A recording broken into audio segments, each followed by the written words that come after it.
Welcome back to the 2023 USA Open here at USA Archery event as we are getting ready for compound women gold medal match between Paige Pearce and Tanja Gellenthien. And with me in the booth is Braden Gellenthien, the freshly retired Braden Gellenthien.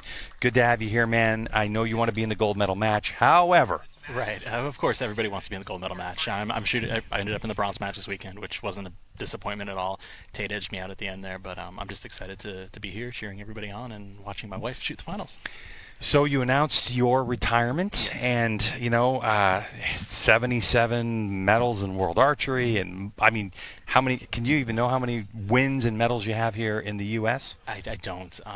It's a lot. I've tallied up a bunch, but yeah, I'm just excited for the next stage in life, and it's gonna be fun to be at home and take the dog out for a walk after dinner and little things like that, like help my friends coach their sons' baseball teams. Well, we're happy to have you here and give us your expertise as we get things underway. So tell us a little bit about the distance of the target, size of the target, and how we're going to score this. All right, we're shooting an 80-centimeter target at 55 meters. 10 rings, like about the size of a baseball. The wind has been blowing right to left all day, about 5 miles an hour to gusting to maybe 7. So we're probably going to see a lot of misses to either the right, where the wind cut out, or to the left. Elevation should stay pretty consistent. It's unlike the set play that we saw before. This is a straight score tournament, so they'll shoot 15 arrows regardless of who's ahead or who's behind. So at the end of the 15 arrows, we'll have a winner. 20 seconds on the shot clock. We go 1 arrow per shooter. Now, Braden, when you say misses, what are you meaning at this level of compound archery? At this level, a miss is anything that's not a 10. 100%. And it looks like our spotters are having a little difficulty calling arrows and liners. So this could get interesting with the official scores. 29 for Paige Pearce. Right. Tanja Gellenthien is 19, actually, that we can see. And just drop that one a little low. I wouldn't be surprised if that arrow on the right gets called in. It looks like a 29 to me. All right, and so with that, in our first end of competition, as Tanja has a good laugh, we're going to look down at the bales. And so tell us what's going on down at the bale. So right now we've got the judge who is determining the values of the arrow. He'll read them out, and the archers both have agents downrange who are in charge of monitoring to make sure everything is taken care of properly. They're not actually making any calls. They're just making sure things are transcribed properly from the judge to the paper. All right, so 50 meters at an 80-centimeter target face. This is 3 arrows per end if you're new to archery. Every time we have a set number of arrows that we shoot, and of course that just depends on the game. There's a variety. We can go 3 arrows. We can go 5, 4, 6. As our qualification rounds. We call that an end. So we have 3 arrows shot in 5 ends for a total possible score of 150. Now, Braden, in your opinion, in these conditions where we have this kind of light but shifting wind at this distance and the pressure of a gold medal match, what would you say is like a good, a good solid score that you'll see these archers shoot? Right, so I would say 146 to 147 for the girls would be a phenomenal round. Sometimes when the pressure gets up, you could see the score be 145, 144. But if both of the girls shoot 146 and above, they'll both be happy with the outcome regardless. For the men, I'm expecting 147, 148. All right, and there's Paige Pearce, and in the box for her is her fiance Tate Morgan. Now let's talk a little bit about some equipment, because Tanja Gellenthien, she's shooting a new bow that really only got introduced a few weeks ago. Right, she's shooting the Darden Exodus, which is a new bow, 37 inches, and it's rated about 328. We worked really hard on it to make a really shooter-friendly bow that still had the speeds needed to compete at 3D. So she's got a really solid back wall. She's got like 22 pounds of holding weight with the valley at 60 pounds, and it's really given her an edge to shoot well in the wind. Good X for Paige out of the box. But how difficult is it to pick up a brand new bow in the middle or really the last 3 quarters of the season and be able to execute shots like that? Right. I think that's just a testament to how good the bow really is, because a lot of times when you make a change like that, it might take weeks, months to get used to it. And she's just been able to hop into it flawlessly. And Paige, of course, shooting that Bowtech Reckoning Generation 2 that she's been shooting all year, constantly making adjustments to it. And there's a really close 9-10 liner. From our vantage point, it kind of looked like it'd be a 10 for me, but it's hard to tell. I can't tell on that one, to be honest. I think that's like 50-50 depending on the mood the judge is in. So yeah. All right, so 29 for Paige. That's pretty clear. Tanja definitely needs a 10 on this one. Looks like she's just out the bottom. So 29, 28. Pages they're either tied or Pages up one. Let's talk about the lighting conditions, because this is the latest that we really shot. You guys didn't shoot at 6:20 yesterday, did you? No, we were out in the morning, and even on the previous day, we were back home, back at the hotel at 5:15. So what's happening now is the sun's starting to set, and the girls and the guys, they both have glasses in their peep. So for clarifier, it might actually cause some impact to the right as the sun changes your perception through the peep and through the lens. So we might see some impact shift there, but since they're coming right over from the practice field, I really wouldn't see that making a massive. Oh, okay, difference. Yeah, because the practice field is right here. It's the same direction and all of that. Yeah. Exactly. Okay. So it looks like it was called in 58-58. So all tied up, cumulative scoring, 5 ends of 3 arrows here at the 2023 U.S. Open for USA Archery Competition. A good look at the impact of those arrows and where they hit. And of course, just a smooth shot process for Tanja Gellenthien. Right, and she's got a bit of an advantage with her arrow size as well. She's running a 350 spine, which is going to be a few millimeters larger than most of the girls' arrows out there.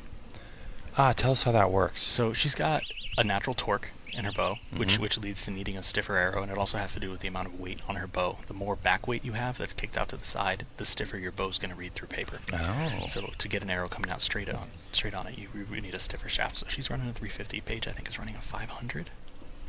Yeah, that would definitely make a difference. So it's not a huge difference, but when it comes down to the arrow calls, the difference between a 300 and a 350 and 500 is definitely in and out. Oh yeah, we talk about that quite a bit in indoor. The difference between a 23 and a 27 and the advantage that that gives you. That's a good shot. Yep, good shot. You can see still that Tanja is favoring that right side. Yeah, she tends to aim off versus bubble, whereas Paige probably does a combination of both from her time shooting field archery. So Tanja is probably noticing the wind's moving the arrow less than she's expecting it to. That was a quick shot. Yeah, it sure was. And these archers shooting different styles of releases? I believe they're both shooting. Oh no, Paige is shooting a back tension release, which activates through rotation off of a hinge, and Tanya's using a thumb button, which has a trigger, which when it's depressed, fires the release. So a couple miscues from Paige. We don't often see that. So she's got 2 9s on the board. 28. This is it. And Tanya shot a 30, so she's up 2. That's taking advantage of those moments. Right, just a little hiccup from Paige, and that's the difference in this game so many times. It's just one end that got away from you. Rarely does it come down to the last arrow meaning something, or the last arrow being the real reason the match is won or lost. There's so many opportunities on the previous 14 arrows that really set the tone for the match. Look, we're in archery, we're in competition, but the reality is that on the sharp end of the competitors, you all know each other. Right. How difficult is it to be friendly with someone and stand shoulder to shoulder with them in a gold medal match and have that mental mindset of, look, I'm putting you down, I'm going to win this thing. Right, it's really difficult, and a lot of people have issues, changing that mindset. Tate and I have it pretty easy. We just, hey, for the next 15 minutes, you're not my friend. And we just kind of go through it, and we know passions can get heated, things can be said, and it's just, you have to know the person before you act the way you want to act. But yeah, it's definitely difficult to keep that, the difference between being a friend and being a competitor. And like you said, we travel around the world 20 weeks a year with these people, so we know them inside and out, and it's definitely a balance to stay hyper focused. All right, so advantage goes to Tanja Gellenthien, 88 to 86. Paige starts us off with a right side 10. This is end number 4 of 5. Thumb trigger, you see the activation, the nice move, just again. That's a 9 just off. Hopefully she gives it a couple clicks. The wind did pick up just as she drew back. 9 for Paige, okay.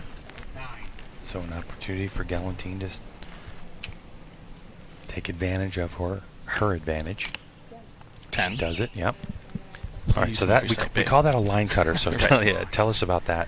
Yeah, so the arrow needs to touch the higher scoring ring to get the higher value. And another 9 from Paige. So they, like you said, half shaft, liner, things like that. It's we have a bunch of terms that we use so the archers can kind of turn.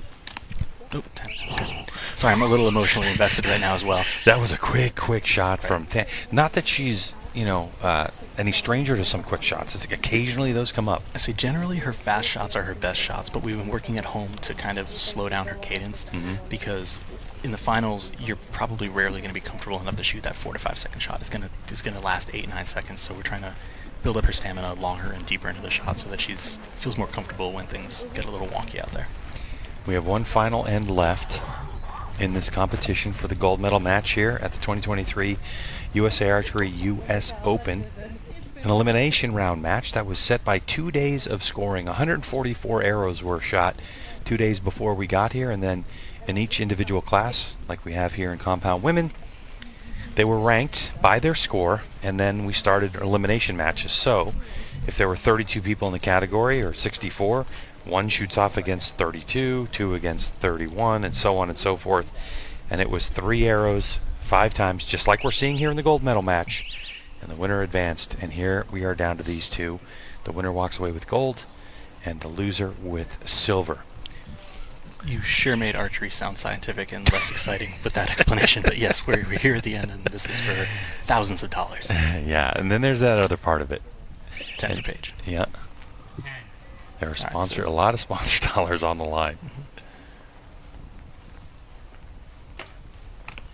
10 for Tanja. Yep. Please move your sight, babe. 2 clicks. 2 clicks. That's all I'm asking.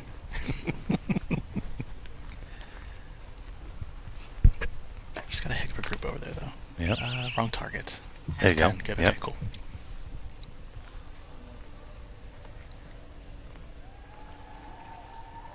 See a little bit of nerves there. Fine, 9 just out. Okay. Just gives a point back.